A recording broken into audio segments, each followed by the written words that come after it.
pažinimo. Tavo širdies būsena diktuoja, ką tu turi daryti žmogui, kurį tu myli. Ir dabar įsivaizduokit Kristus, kuris jūs visus labai myli. Jis nežiūri į jūsų darbus, į jūsų planus. Jis tiesiog myli tokius, kokius jis jūs mato ir turi. Bet gerai, pamąslaut, aš nepamastlausiu. O tai jis turi mane pasvadys. Jo. Taigi, vat šitas plakatas, šita meilė, jos istorija prasideda Ararato kalno papėdėje. Graži vieta, man teko praplaukti pro tą vietą laivu ir matyti tą kalną iš toli. Sako, ten yra įstrigus Nojaus arka.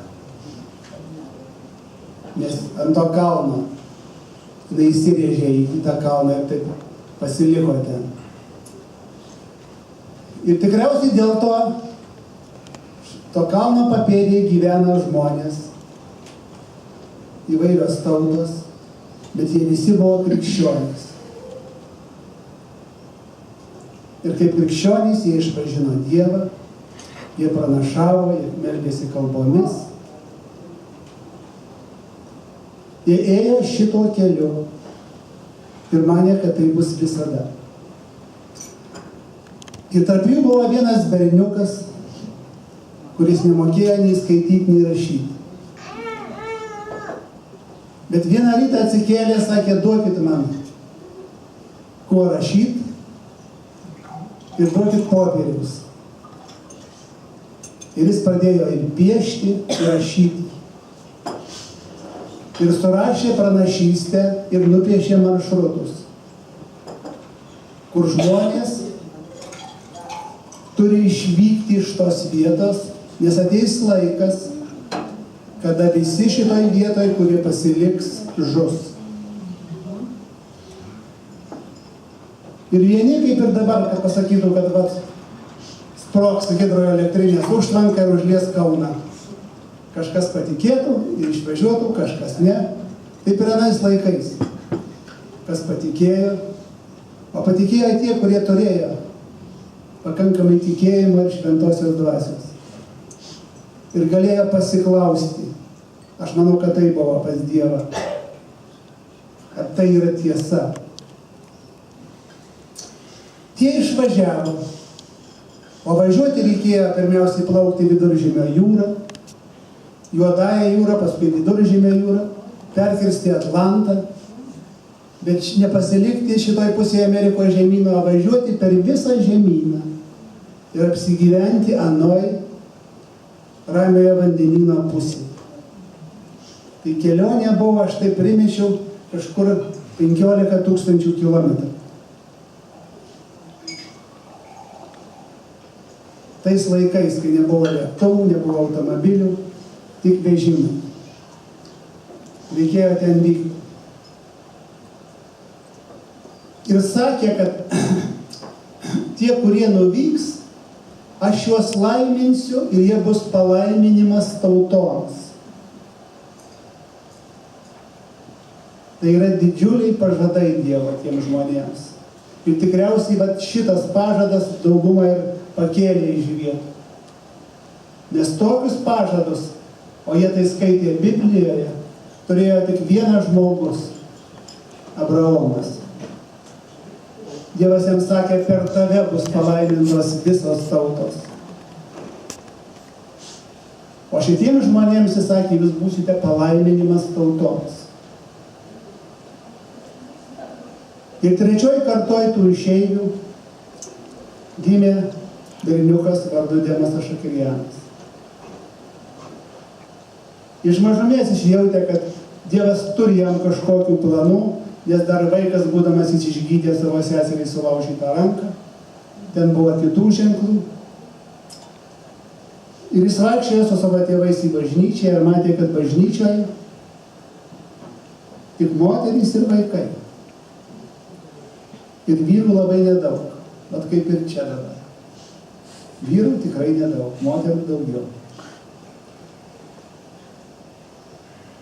Davai paplokim moterį.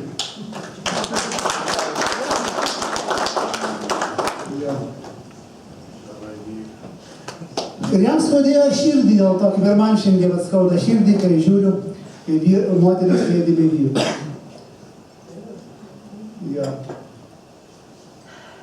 Ir jis galvojo, kodėl taip. Jis darė įvairius renginius, evangelizacinius, statė palapines, kvietė į žymius pamokslininkus, pastorius ir vykdė evangelizacijas, bet jo širdis kažkodėl tai nejautė pasitenkinimo tuo, ką jisai daro. Jis jautė, kad Dievas veda kažkur kitur. Ir pamažu, labai per tokias didelės kliūtis, kur ta knygutė, Viktorai, duok man tą knygutę.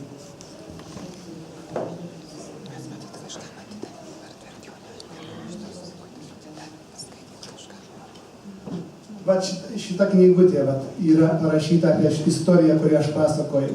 Kas norėsit, galite ją nusipirkti. Klaipėda kainuoja 5 litrai, aš čia nežinau, jeigu brangiau važiuokite į Klaipėdą.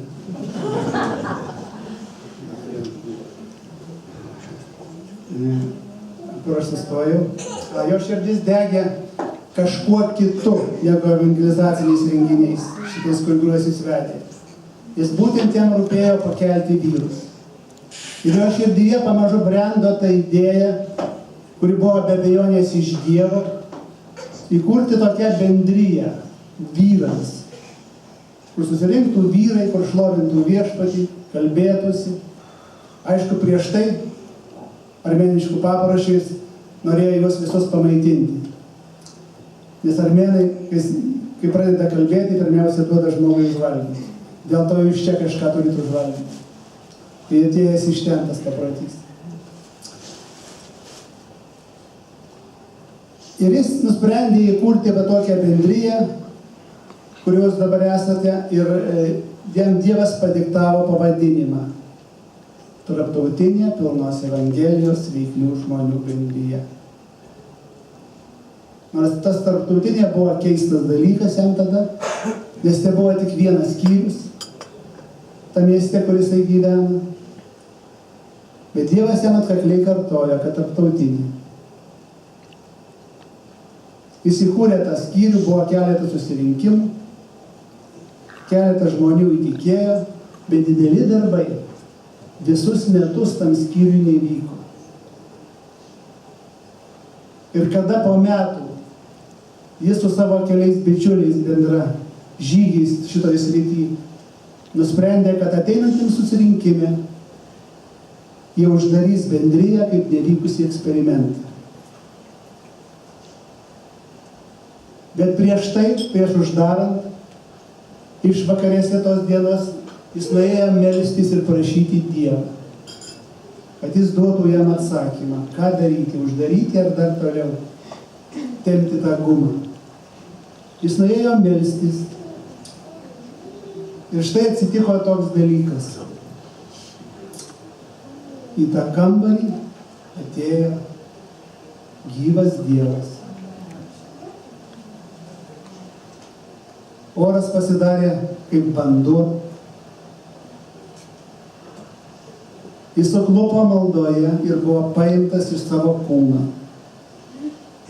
Buvo pakeltas virš namo stogo. Jis kilo aukštyn ir matė visą žemės rutulį, įvairius kontinentus. Ir matė daugybę žmonių, vyrų, kurie stovėjo su akmenėjusiais veidais. Jie buvo šalia vienas kito, bet vienas kitam buvo svetimi. Vaizdas buvo toks baisus, kad jis ir sušuko. Viešpatie, kas jiems yra? Ir Dievas atsakė, žiūrėk. Ir žemė sukosi vėl. Jis matė visus kontinentus ir matė tos žmonės, tuos pačius žmonės, kurie užstovėjo džiaugsmingais veidais. Iškėlė rankas. Gal jūs pratęsit? Ir šlovino viešpatį. Ir sakė, šitai aš padarysiu per bendriją, kurią tu įkūrei. Ir kitos dienos rytą į susirinkimą atvažiavo tas jo draugas, kuris norėjo uždaryti bendriją ir padovanojo bendrijai $1000. Tai buvo pirmas įnašas į bendrijos kasą, toks jau juntamas. Kitas žmogus važiavo visą naktį, kad suspėtų į tą susirinkimą ir pasiūlė spaustuvės paslaugas bendrijai, nes bendrija turėjo turėti savo laikraštį. Po to pradėjo vykti dalykai tokie, kurių jis pats nesitikėjo. Jis pradėjo matyti švytėjimą virš žmonių galvų. Ir jis pradėjo kviesti tuos žmonės prie mikrofono ir kalbėti. Ir tie žmonės visada stebėjosi, kodėl tu mane pakvietei. Bet tai kaip tu žinai, kad aš turiu ką pasakyti išėjęs prie mikrofono. O jis matė ženklą virš jų galvų.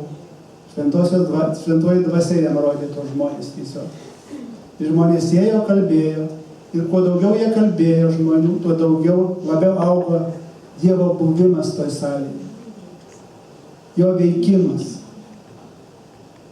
Ir prasidėjo išgydymai, atsivertimai. Pradėjo daryti stebuklai.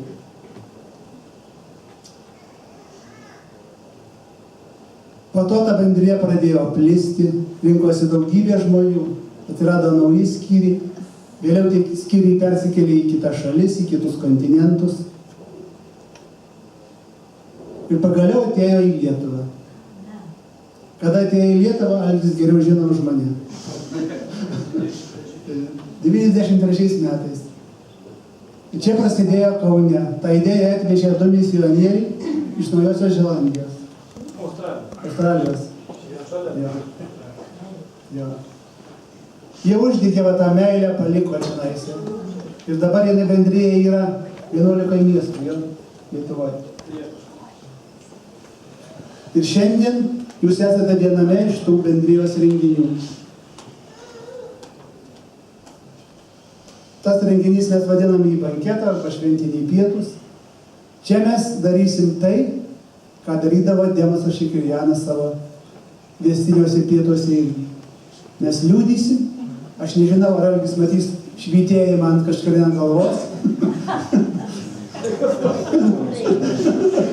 Bet vis tiek jisai kvies liudyti vyrus, kurie jam atrodo šiandien turi liudyti. Tai va tiek. Taip mes gyvenam ir taip mes